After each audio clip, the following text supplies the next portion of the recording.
आज का जो वचन है आत्मिक भोजन के लिए हम देखेंगे। कौन सा वचन? आत्मिक भोजन।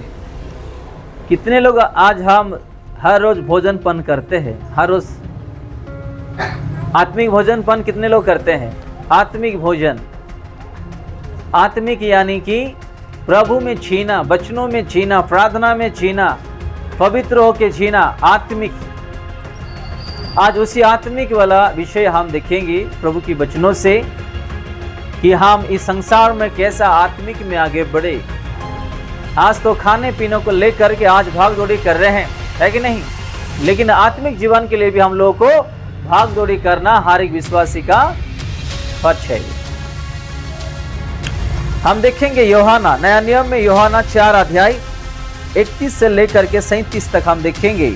इतने में उसके चेले यीशु से यह विनती करने लगे कि हे रब्बी, कुछ खा ले। परंतु उसने उनसे कहा, मेरे पास खाने के लिए ऐसा भोजन है जिसे तुम नहीं जानते। तब चेलों ने आपस में कहा, क्या कोई उसके लिए कुछ खाने को लाया है? यीशु ने उनसे कहा, मेरा भोजन यह है कि अपने भेजने वाले की इच्छा के अनुसार चलूं और उसका काम पूरा करूं। क्या तुम नहीं कहते कि कटनी होने में अब भी 4 महीने पड़े हैं? देखो, मैं तुमसे कहता हूँ, अपनी आंखें उठाकर खेतों पर दृष्टि डालो कि वे कटनी के लिए पक चुके हैं और काटने वाला मजदूरी पाता और अनंत जीवन के लिए फल बटोरता है, ताकि बोने वाला और काटने वाला दोनों मिलकर आनंद करें। हालेलुया। क्योंकि इस पर यह कहावत ठीक बैठती है कि बोने वाला और है और काटने वाला और। मैंने तुम्हें वह खेत काटने के लिए भेजा जिसमें तुमने परिश्रम नहीं किया। 37 तक हम यहाँ 31 में हम देखते हैं यहाँ पे, इस बीच उसके चेलों ने यीशु से ये विनती की, हे रब्बी, कुछ खा लो। कौन? अपना चेले जो यीशु मसीह के साथ सेवकाई में बढ़ रहे थे, सेवकाई कर रहे थे, उसकी आंखों के सामने बड़ा बड़ा चमत्कार देख रहे थे। उसी चेलों ने यीशु को कहते हैं कि कुछ खा लो। आज भी हम सेवकाई करते करते कभी कभी इस खाने पीने के लिए हमारा ध्यान चले जाता है कि नहीं? कोई थक जाते हैं सेवा करते करते। हर इंसान को तो खाना आवश्यकता है, किस लिए? जीने के लिए, जिंदा रहने के लिए, है कि नहीं? ये शरीर के लिए आवश्यकता है, लेकिन आत्मिक के लिए नहीं, जीवन के लिए नहीं, आत्मिक जीवन के लिए नहीं। आत्मिक जीवन के लिए क्या चाहिए हम लोगों को? प्रभु का वचन। इस वचनों के द्वारा आज हम जीवित है, आज यहां तक पहुंचे हम। यहां पे कुछ चेलों के मुंह से हम सुनते हैं कि यीशु मसीह को कहते हैं कि कुछ खा लो। और नीचे क्या लिखा है 32 में, परंतु उसने उनसे कहा, मेरे पास खाने के लिए ऐसा भोजन है जिससे तुम नहीं जानते। हालेलुया। हालेलुया। किसके पास? प्रभु यीशु मसीह के पास। ना किसी को प्यास है, ना किसी को भूख है, ना और किसी को नींद है। ऐसा भोजन किसके हाथ में है? किसके नाम पर है? प्रभु यीशु मसीह।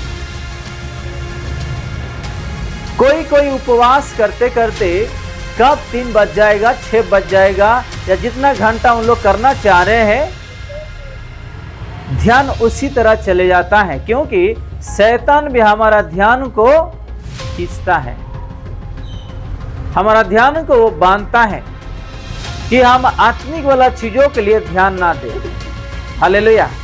आप लोगों को बात समझ में? यहाँ पे भी शरीर के लिए इन लोग सोच करके यीशु मसीह को बोलते, क्योंकि सेवा करते करते सुबह से रात तक थक गए होंगे, उन लोग को भूख लग रहा होगा, और यीशु मसीह को कुछ खाने के लिए अपना चेले यीशु को बोल रहे हैं। यहाँ पे अगर हमारा घर में भी, हमारे परिवार में भी, अपने कलीसिया में भी कोई आत्मिक में बढ़ रहा है, सेवकाई कर रहा है, उपवास कर रहा है, प्रार्थना कर रहा है, वचन पढ़ रहा है, उसको ऐसा बात नहीं कहना है जो आत्मिक में नहीं है। आपको ये बात समझ में? आप लोग अच्छा से बैठो, आप लोग अच्छा से बैठो, बच्चों को ध्यान दो, आप लोग बोल रहा हूँ, बच्चों को ध्यान दो। आप लोग ये बात समझ में?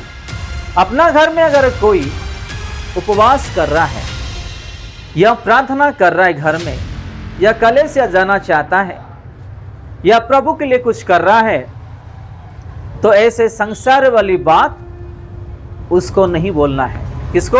जो कि आत्मा में हो करके बढ़ रहा है। हालेलुया। कितने लोग आई बात समझ में? कितने लोग आई बात समझ में? आपको ये बात समझ में?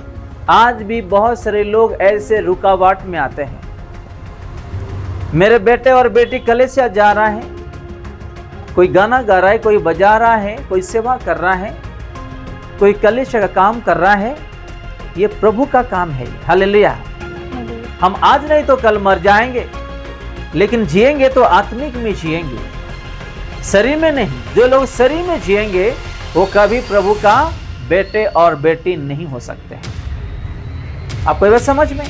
जो लोग शरीर में जीते, शरीर के लिए ध्यान देते हैं, दौड़ते हैं, वो कभी प्रभु के राज्य में प्रवेश नहीं कर सकते हैं। आपको ये बात समझ में? ये है आत्मिक भोजन। मेरे भेजने वाले कौन है? हमारा स्वर्गीय पिता। एक लौते बेटे को इस पृथ्वी को भेजा कि मानव जाति उद्धार पाए। वो है आत्मिक भोजन।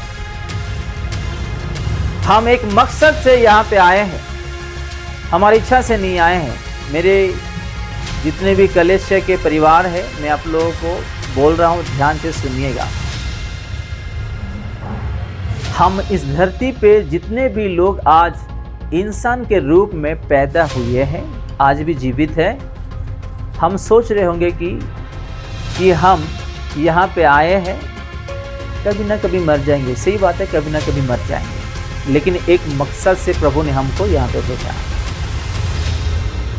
एक मकसद, उसका इच्छा से। उसका इच्छा क्या है? जैसे यहाँ पे हम देखते प्रभु यीशु मसीह कहते, मेरे भेजने वाले का क्या करूं? इच्छा पूरी करूं। जिसने हमको इस दुनिया को भेजा, उसका इच्छा पूरा होने के लिए हम यहाँ पे आए हैं। उसका इच्छा क्या है?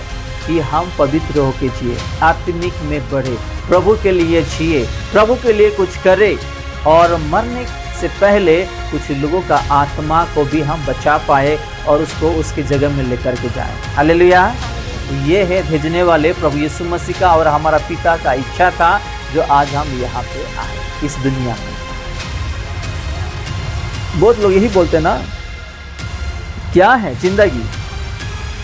आमोद और प्रमोद करने का तो जिंदगी है, मरने के बाद थोड़ी हम लोग आमोद प्रमोद कर सकेंगे। नहीं, यही तो एंजॉय है, यही तो लाइफ है, यही तो जीवन है। खाओ पियो ऐश करो मर जाओ, यही तो लाइफ है कि नहीं? बहुत लोग ऐसे ही बोलते हैं ना। आप खाओ पियो आमोद प्रमोद करो, किसके नाम पर?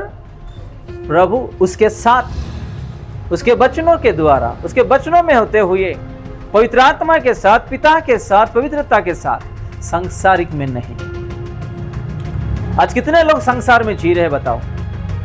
यही तो मेरा जीवन है, हम काम करेंगे, मेहनत करेंगे, खाएंगे पिएंगे मर जाएंगे, यही तो जीवन है। लेकिन आप जो संसार में जी रहे हो, शरीर में जी रहे हो, एक न एक दिन आपके लिए दरवाजा खुला है। वो है कौन सा दरवाजा? नरक का दरवाजा। आओ मेरे राजा बाबू, आओ, वेलकम वेलकम वेलकम। आपको फूल चढ़ा के स्वागत करके अंदर लेकर के जाएंगे। वो है संसारिक वाले लोगों के लिए घर।